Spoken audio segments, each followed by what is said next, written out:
On the 12th day of Christmas, my true love gave to me. I have no idea because I don't know the song. Hello, welcome back to my channel. My name is Wendy Ivy Martinez, also known as the Geek Goddess here on YouTube. And today we are going to be doing the 12 days of Christmas tag. 12 days of Christmas tag. Let's go ahead and get started.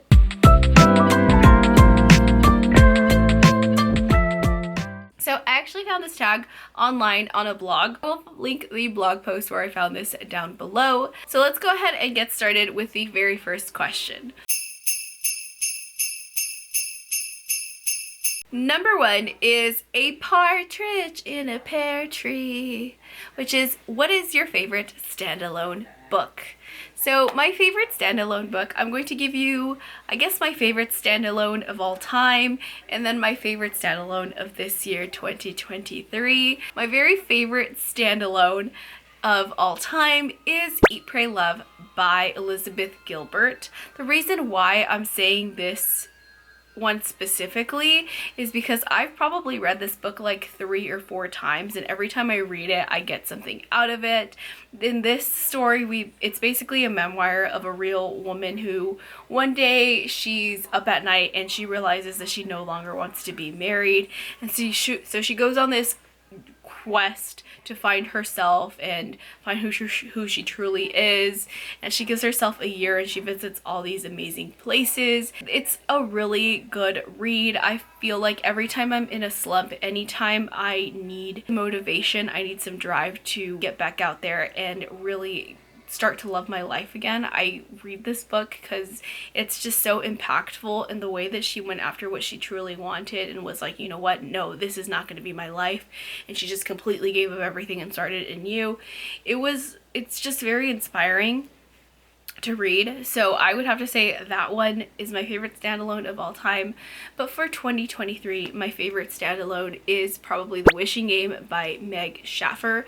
I actually read this book earlier on in the year, I think in like June, and I really enjoyed it. In this story, we basically follow a girl who has become a teacher, and she wants to adopt this little boy, but she has no money, and she teaches this boy to love this book series that she enjoyed as a kid, and this author had just stopped writing out of nowhere when suddenly she gets an invitation to go to his island, Clock Island, and fight in this like tournament to basically get this grand prize.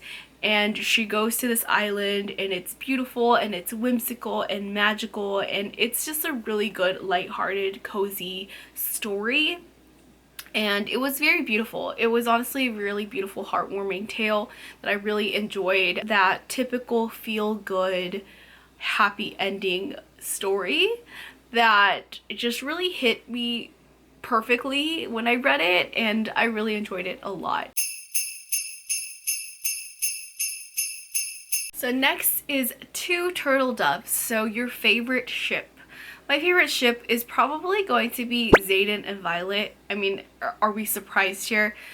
I love these two characters, okay? Xaden and Violet are just so perfect for each other. From Fourth Wing, in case you guys don't know. Violet is a very like independent, strong person, and Xaden is very, I don't know, he's very strong too, so these two together have a wonderful dynamic. I didn't like their dynamic too much in Iron Flame. I liked them together in Fourth Wing, we should say, okay? Together in Fourth Wing, they were perfect. They were meant for each other. Iron Flame,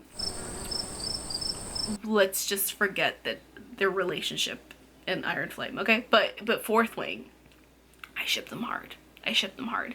Also, I don't know if this counts, but Aziraphale and Crowley from Good Omens, I know this is I'm pretty much following the show for this one, but I did read the book a few years ago, so I'm gonna ship them too, okay? I ship them hard.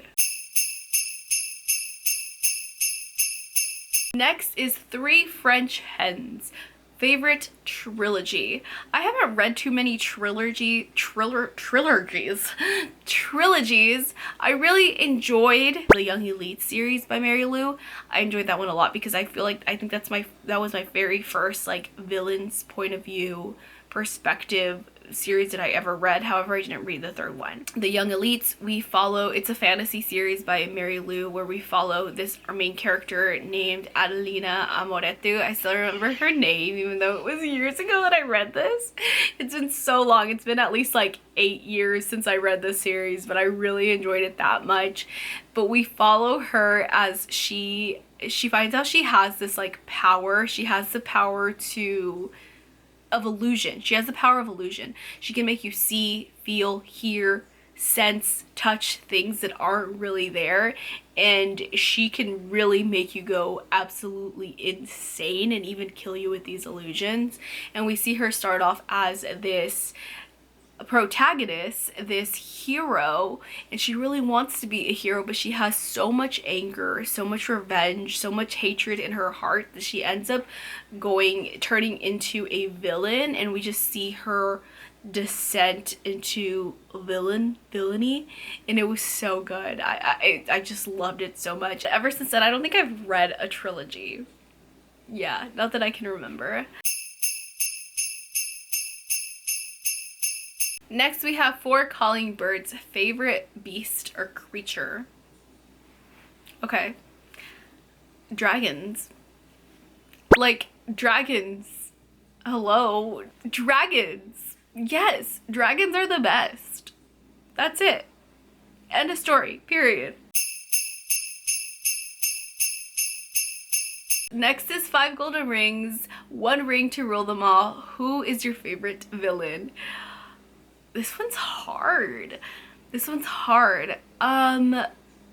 I really enjoy Adelina Amoretu from the Young Elite series. Again, I read the series a very long time ago, but I remember really enjoying her a lot. I really like Maeve from the Throne of Glass series. I enjoyed her as well. I feel like she was a really amazing, powerful, badass villain. I have to say those two. I really like them a lot.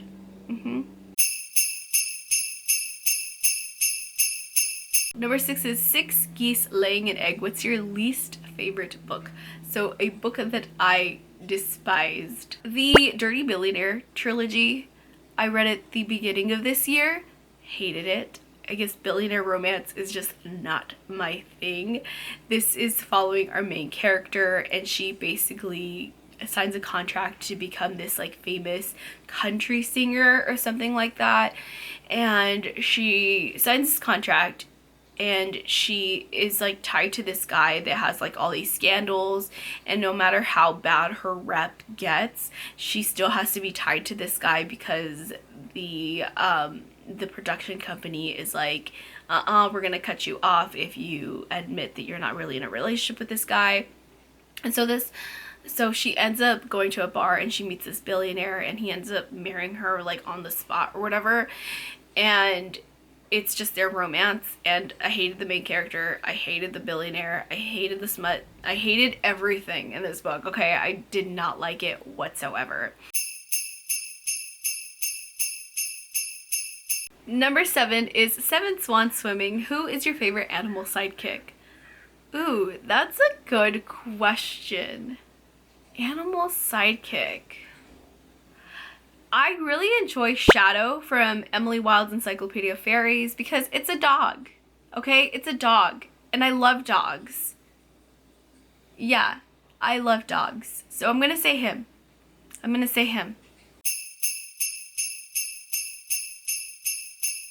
8 Maids of Milking. What fictional food do you wish you could taste?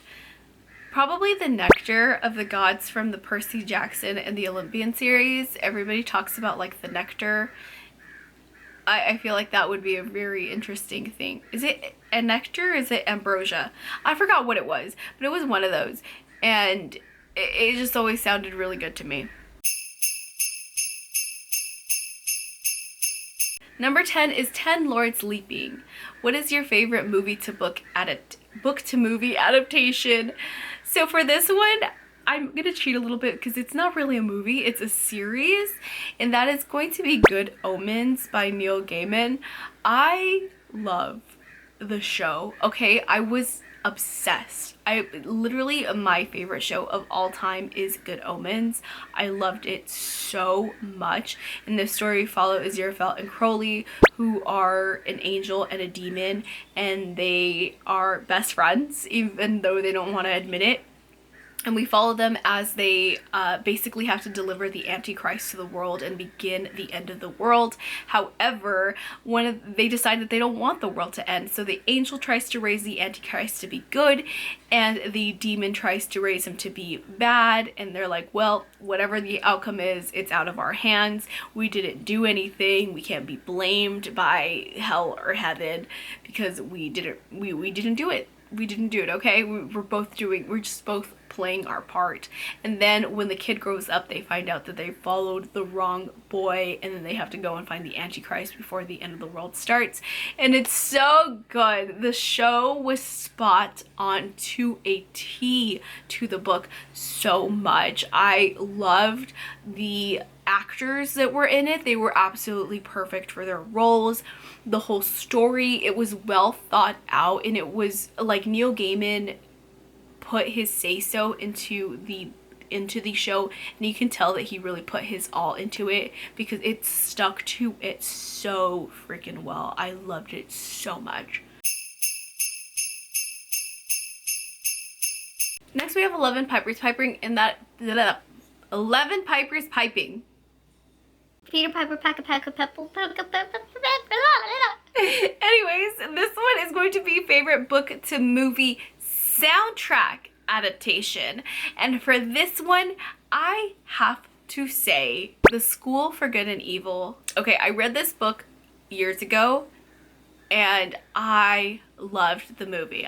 The movie didn't do so well for some reason, but I really enjoyed it, and the soundtrack was pure perfection. I don't know how many times I've listened to that version of Toxic by 2WEI. Look it up. It's Toxic by Britney Spears, but they covered it and they put like a whole orchestra, and it was just, epic.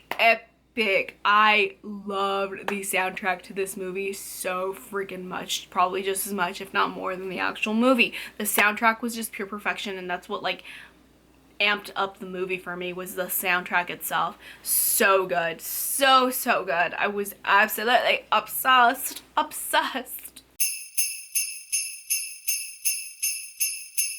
And lastly, we have 12 drummers drumming, and that's your favorite ending to a book. And for this one, I probably have to say Orange, and the author is Ichigo Takano. And this is a manga series. There's like 4 in this series, I believe, but in this manga series we follow our main character, who is going into 11th grade, I think, and her name is Naho, and she basically opens up this letter that says that it's her 10 years in the future. And she says, I'm gonna tell you exactly what happens today. You're going to sleep late, and then you're going to go into class, and they're going to announce a new transfer student from Tokyo. And as soon as she reads that part, indeed, a transfer student is announced from Tokyo that is in her class, and she says, at all costs, you must protect him, because by the end of this year, he won't be with us anymore, and you're the only one that can save him. And it's so good, okay? To tell you that I cried so much. It was so satisfying, so beautiful, so like fast paced, and it had me at the edge of my seat like, are they gonna save him, are they not gonna save him? It was so bittersweet, it was so gorgeous. I loved this series. I love this series, okay? If you're a fan of manga and you like that like slice of life stuff, you would enjoy this. If you watched Erased, that anime, you would enjoy this. It was so good. It was so beautiful. It was pure perfection. I loved it so much, and the ending, so satisfying and perfectly done, and I love it. I loved it so much. Anyways, you guys, that is it for the 12 Days of Christmas book tag. I tag whoever wants to do this tag.